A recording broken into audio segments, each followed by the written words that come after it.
Assalamualaikum warahmatullahi wabarakatuh. Kita akan melanjutkan pembahasan mengenai matriks dan operasi pada matriks, yakni pada bagian operasi dasar pada matriks. Ini akan saya bahas dengan cukup cepat karena beberapa bagian menurut saya sangat jelas atau sudah obvious.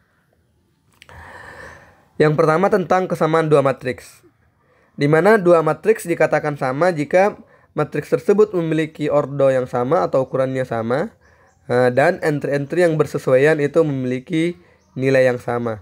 Saya kira ini sudah sangat jelas. Kita lanjutkan saja. Kemudian penjumlahan dan pengurangan matriks. Nah, pertama-tama dua matriks itu dapat dijumlahkan atau dikurangkan hanya jika kedua matriks tersebut memiliki ukuran yang sama.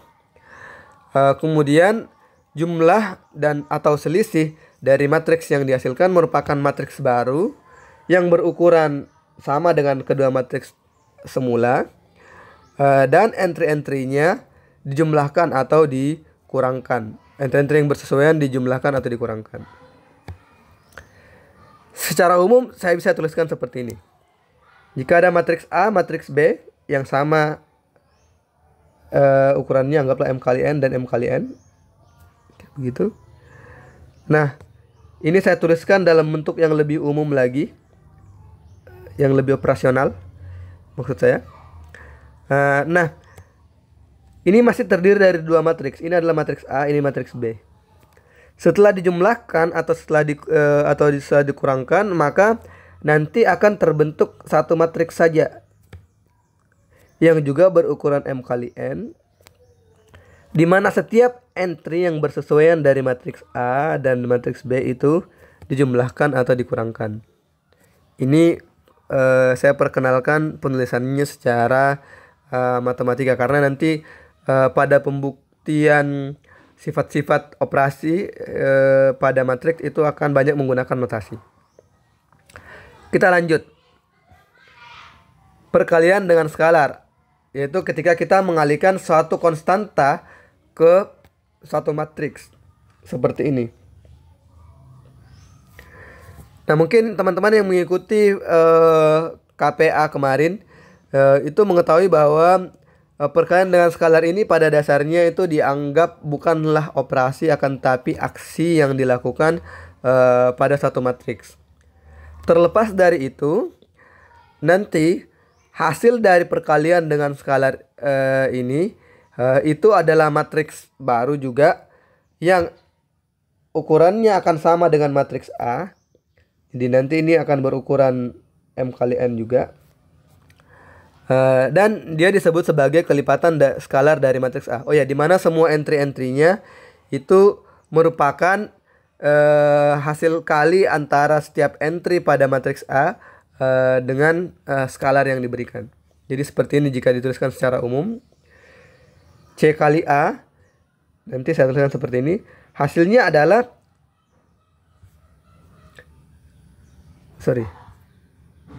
Hasilnya adalah tetap satu matriks dengan ukuran yang sama dengan semula. Tapi entry dalam matriks tersebut semuanya itu kita kalikan dengan C. Aij ini menunjukkan sebarang entry dari matriks yang diberikan. Saya kira ini juga jelas ya. Lanjut ke transpose.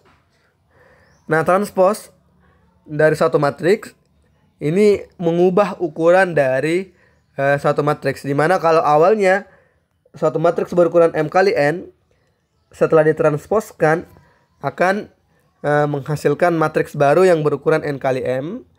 Karena yang kita lakukan pada operasi ini adalah kita menukarkan baris dengan kolom.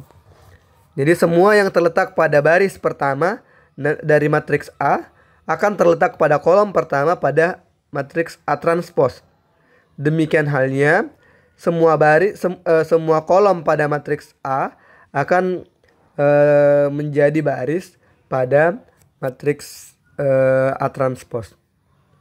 Secara umum kita bisa tuliskan seperti ini, ya. Jadi satu matriks A M kali N kemudian kita transposkan.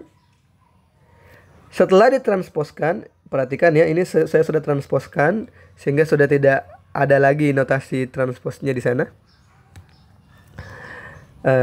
Nanti akan menghasilkan matriks baru yang ukurannya itu terbalik, karena tadinya baris jadi kolom, kolom jadi baris ya. Jadi jadinya M kali N menjadi N kali M. Sementara entry yang berada di dalamnya itu juga terbalik. Jadi jika sebelumnya satu matriks entry-nya terletak pada A23, maka ditranspos nanti setelah ditranspos maka entry tersebut akan terletak pada baris ketiga kolom kedua. Saya kira jelas ya, teman-teman juga mungkin sudah cukup familiar dengan transpos ini. Nah, selanjutnya ada yang disebut dengan trace. Ini yang sepertinya agak baru. Trace ini hanya berlaku pada matriks bujur sangkar, di mana trace dari satu matriks bujur sangkar merupakan jumlah dari semua entry yang terletak pada diagonal utama dari matriks tersebut. Jadi jika kita tuliskan seperti ini. Ini perhatikan saya tuliskan N kali N karena hanya matriks bujur sangkar lah yang memiliki trace. Nah, nanti karena di matriks bujur sangkar itu diagonal utamanya adalah A11, A22, A33, dan seterusnya hingga ANN. Seperti itu. Sementara trace adalah jumlah dari diagonal utama itu. Jumlah dari entry pada diagonal utama, berarti ini kita jumlahkan. Maka ini kita bisa nyatakan dalam notasi sigma ya, karena ini sama semuanya dari awal ke akhir adalah penjumlahan dengan pola yang sama. Berarti ini bisa kita tuliskan dalam bentuk sigma AII. Artinya kita menjumlahkan AI-nya diganti nanti mulai dari 1 sampai N. Jadi A11, A22, A33 dan seterusnya sampai ANN. Maka diperoleh hal seperti ini. Sebagai contoh, ini misalkan ini adalah matriks D. Dan D ini kan adalah matriks bujur sangkar ya. Maka kita bisa menentukan trace dari matriks D ini. Di mana trace-nya adalah jumlah dari semua entry yang terletak pada diagonal utama, yaitu 3 tambah 0 tambah 4 tambah 6 sama dengan 13. Seperti itu.